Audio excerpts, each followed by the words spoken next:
চান্দ্রবর্ষের 4টি মাস আছে, যে মাসগুলাকে কি মাস বলা হয়? সম্মানিত মাস। কি মাস বলা হয়? সম্মানিত। আশহুরে হুরুম বা সম্মানিত মাস। সম্মানিত মাসের এই ধারণা আমাদের সমাজের বেশিরভাগ মানুষই জানেন না। আমরা রমাদান মাস সম্পর্কে জানি, রমাদান হলো বছরের মধ্যে সবচাইতে সেরা এবং শ্রেষ্ঠ মাস। রমাদানের পর অন্য সাধারণ মাসের তুলনায় বিশেষ মর্যাদা এবং বিশেষ সম্মান আল্লাহ তাআলা দিয়েছেন 4টি মাসকে। সে বিষয়ে বুখারী মুসলিম বর্ণিত আবু বকর রাদিয়াল্লাহু তাআলা আনহু থেকে একটি হাদিস বর্ণিত হয়েছে। তিনি বলেছেন যে নবী করিম সাল্লাল্লাহু আলাইহি ওয়াসাল্লাম ইরশাদ করেছেন যে আস-সানাহ 12 শাহরা, বছর 12টি মাসে হয়, এর মধ্যে থেকে 4টি মাস আছে যে মাসগুলোকে আল্লাহ তাআলা সম্মানিত মাস হিসেবে ঘোষণা করেছেন। আর সেই 4 মাসের মধ্যে আবার 3টা মাস হলো ধারাবাহিক পরপর 3 মাস। সেগুলো কোন 3 মাস? নবী সাল্লাল্লাহু আলাইহি ওয়াসাল্লাম এই হাদিসে নিজেই ব্যাখ্যা করেছেন, যুলকাদাহ ওয়া যুলহিজ্জাহ ওয়া মুহররম, জিলকদ, জিলহজ এবং মুহররম, এই 3টা বাই সিরিয়াল ধারাবাহিক মাস। আর আরেকটা মাস যেটা চতুর্থ মাস, সেটা হলো ওয়া রজব ওয়া মুদর আল্লাযী বাইনা জুমাদা ওয়া শাবান, রজব মাস যেটা জুমাদা সানিয়া এবং শাবান মাসের মধ্যবর্তী মাস, রমজান মাসের আগের মাস। এটা হলো চতুর্থ সম্মানিত মাস। তাহলে মোট সম্মানিত মাস কয়টা হলো? 4টা। কোরআনে কারীমে সূরা তাওবাতে আল্লাহ তাআলা এই বিষয়ে আলোচনা করেছেন, আবার সূরা বাকারাতে আলোচনা করেছেন। আল্লাহ বলেছেন, ইয়াসআলুনাকা আনিশ শাহরিল হারামি কিতালিন ফি, হে রাসূল, সম্মানিত মাসসমূহে যুদ্ধ বিগ্রহ করা এ সম্পর্কে আল্লাহর বিধান কি, এ সম্পর্কে আপনাকে জিজ্ঞাসা করা হয়েছে। মানুষেরা জিজ্ঞাসা করেছে আপনাকে, কুল কিতালুন ফিহি কাবীর, আপনি জবাবে বলে দিন এই সম্মানিত মাসগুলোতে যুদ্ধ বিগ্রহ করা এটা মহাপাপ, অনেক বড় অপরাধ, এটা গুনাহ। এই মাসগুলোতে যুদ্ধ বিগ্রহ আল্লাহ তাআলা নিষিদ্ধ ঘোষণা করেছেন, জায়েজ নাই, কারণ এই মাসগুলোকে আল্লাহ তাআলা সম্মান দিয়েছেন। মোহতারাম হাজরিন, আমরা যে মাসটাতে এখন অবস্থান করছি, এই মাসটা হলো সেই সম্মানিত 4 মাসের একটা মাস। এই মাসটার নাম কি মাস? জিলকদ মাস। এটি সম্মানিত 4 মাসের একটা মাস। এখন এই মাসটা যে সম্মানিত মাস, সে সম্পর্কে আমরা বেশিরভাগ মানুষ জানি না। আর যদি আমরা কেউ জানিও, কিন্তু এই মাসটা যে সম্মানিত মাস সে সম্পর্কে আমাদের ধারণা, সে সম্পর্কে আমাদের কনসেপ্ট, সে সম্পর্কে আমাদের সচেতনতা বা এই মাসকে সম্মান দেওয়া মানসিকভাবে, দুঃখজনক বাস্তবতা হলো এই আমলটি আমাদের সমাজে বেশিরভাগ মানুষই করার সুযোগ পান না। মোহতারাম হাজরিন, কোরআন যে বিষয়ে একাধিক জায়গায় আলোচনা করেছে, নবী সাল্লাল্লাহু আলাইহি সাল্লাম যেখানে এই 4 মাসের ব্যাখ্যা বিশ্লেষণ তার হাদিসে করেছেন, সাহাবায়ে কেরাম এই মাসগুলো সম্পর্কে বিভিন্নভাবে জিজ্ঞাসাবাদ করেছেন। কোন খুচরা বিষয় নিয়ে কোরআনে এত দীর্ঘ আলোচনা, হাদিসে এত দীর্ঘ বিস্তারিত আলোচনা, সাহাবীদের এত প্রশ্ন এবং প্রশ্নের উত্তর আল্লাহর তরফ থেকে, এটা কোনো খুচরা বা ছোটখাটো কোনো বিষয় সম্পর্কে হওয়া সম্ভব। তাহলে বোঝা গেল এই মাসগুলোর সম্মান এটা আল্লাহ তাআলা দিয়েছেন একজন মুসলমান হিসেবে, আল্লাহর প্রতি ঈমান আনয়নকারী বান্দা হিসেবে, কোরআনে বিশ্বাসী মানুষ হিসেবে আমাদেরকে এই মাসগুলোর সম্মান দিতে। এখন প্রশ্ন হলো এই মাসগুলোর সম্মান কিভাবে দিবেন? নাম্বার 1, এই সম্মানিত মাসগুলো যখন আসবে, আপনার মন মানসিকতার মধ্যে এক ধরনের শ্রদ্ধা কাজ করবে যে একটা বিশেষ সম্মানিত মাস যাচ্ছে, এবং সম্মানিত মাসের কথা স্মরণ হওয়া এবং সম্মানিত মাসকে মনে মনে সম্মান প্রদর্শন করা, এটাও এই মাসের একটা আমল, এই সম্মানিত মাসগুলোর সম্মান প্রদর্শনের অংশ। এই বিষয়ের আলোচনাও আমাদের সমাজে খুব একটা হয় না। সম্মানিত মাস সম্পর্কিত ধারণা, এই মাসগুলো যখন আসে তখন এগুলো সম্পর্কে আমাদের করণীয় বর্জনীয়, এই মাসগুলো সম্পর্কে কোরআন হাদিসের আলোকে তাৎপর্য আলোচনা, এটা আমাদের সমাজে খুব একটা হয় না।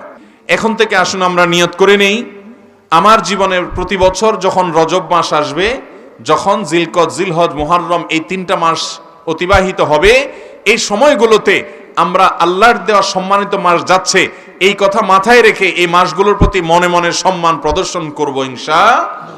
এটা 1 নম্বরের কাজ।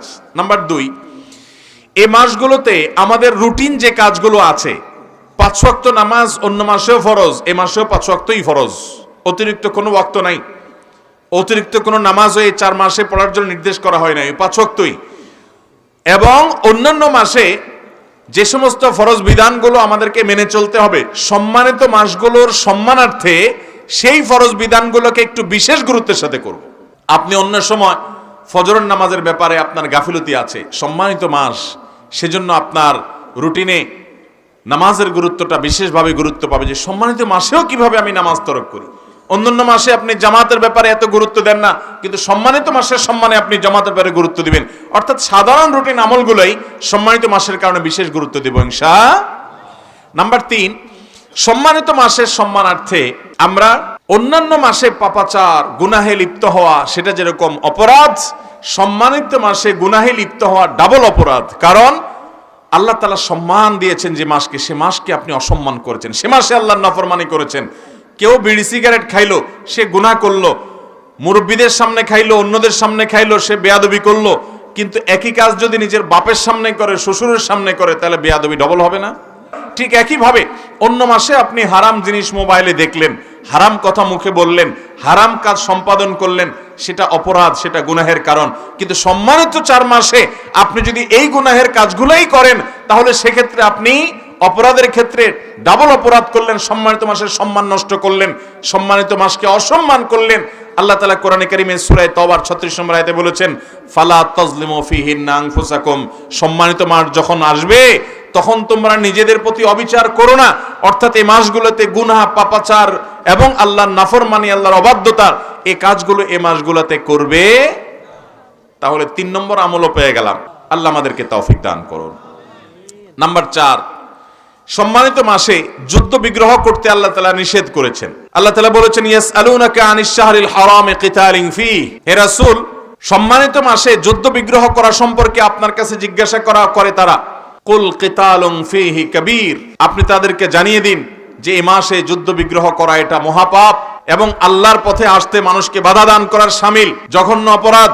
এইজন্য অনেক ইমাম মুফাসসিরদের মতে আক্রমণাত্মক যুদ্ধ, আগবেড়ে যুদ্ধ, এটাই সম্মানিত মাসগুলোতে নিষিদ্ধ। হ্যাঁ, কেউ যদি আগে থেকে যুদ্ধ চাপিয়ে দেয় তখন প্রতিহতমূলক যুদ্ধ করা জায়েজ আছে। আমরা বেশিরভাগ মানুষ সৈনিক নই, আমরা বেশিরভাগ মানুষ আমাদের পেশাগতভাবে সৈনিক না হওয়ার কারণে যুদ্ধে অংশগ্রহণের আপাত সম্ভাবনা আমাদের কম। কিন্তু একজন মুসলমান হিসেবে মিনি যুদ্ধ যেগুলো আছে, মিনি যুদ্ধ মানে ঝগড়াঝাটি, গন্ডগোল, ফাসাদ, মারামারি, সম্মানিত মাসের সম্মানার্থে সেই কাজগুলো আমরা পরিহার করার চেষ্টা করব। তাহলে 4 নম্বর কর্মসূচি আমরা পেয়ে গেলাম। এই 4টা কর্মসূচিকে আমরা বিশেষভাবে যদি পালন করি, ইনশাআল্লাহ বিইذনিল্লাহ সম্মানিত মাসের সম্মান রক্ষার্থে আমি আমার যতটুকু দায়িত্ব কোরআন এবং হাদিসের আলোকে আমাকে দেয়া হয়েছে সেটি পালন করার চেষ্টা আমি করলাম। সবাই চেষ্টা করব তো? আল্লাহ আমাদের সবাইকে আমলের তৌফিক দান করুন। আমি আবারও বলছি 4টি আমল বা 4টি কর্মসূচি। নাম্বার 1, সম্মানিত মাস যাচ্ছে, এই কথাটা চিন্তা করবেন যে এটা সম্মানিত মাস, জেনারেল বা সাধারণ কোনো মাস না। অন্য মাসের চাইতে এই মাসের পার্থক্য হলো এই মাসকে আল্লাহ কোরআনে সম্মান দিয়েছেন, নবী সাল্লাল্লাহু আলাইহি ওয়াসাল্লাম তার ব্যাখ্যা দিয়েছেন। অতএব এই মাসটা সম্মানিত মাস হিসেবে মনে মনে এই মাসের প্রতি আমার সম্মান প্রদর্শন করব, সম্মান আমি ধারণ করব, লালন করব আমার মনে মনে। এটা হলো 1 নম্বর কাজ। দ্বিতীয়ত, অন্য সময় যে আমলগুলো আমি করি সম্মানিত মাস দেখে সে আমলগুলোকে বিশেষ গুরুত্বের সাথে করব। ফরজ নামাজগুলোকে আরো বিশেষ গুরুত্বের সাথে করব, কারণ সম্মানিত মাস যাচ্ছে। আর তৃতীয়ত, অন্য সময় যে সমস্ত গুনাহের কাজ করেন সম্মানিত মাসের সম্মানের সেই গুনাহের কাজগুলো ছেড়ে দিবেন। ছাড়তে না পারলে অন্তত আগায় আসবেন, খারাপ থেকে ভালোর দিকে আসবেন, যেহেতু সম্মানিত মাস যাচ্ছে। আল্লাহ তাআলা স্পেশালি নিষেধ করেছেন যে সম্মানিত মাসগুলোতে নিজের পায়ে নিজে কুড়াল মেরো না, পাপাচার করো না। এটা সম্মানিত মাসের অসম্মান করার কারণে অন্য সময় একই গুনাহ করার চাইতে এই সময় গুনাহ করলে তার মাত্রা, ভয়াবহতার শাস্তি বেশি হবে।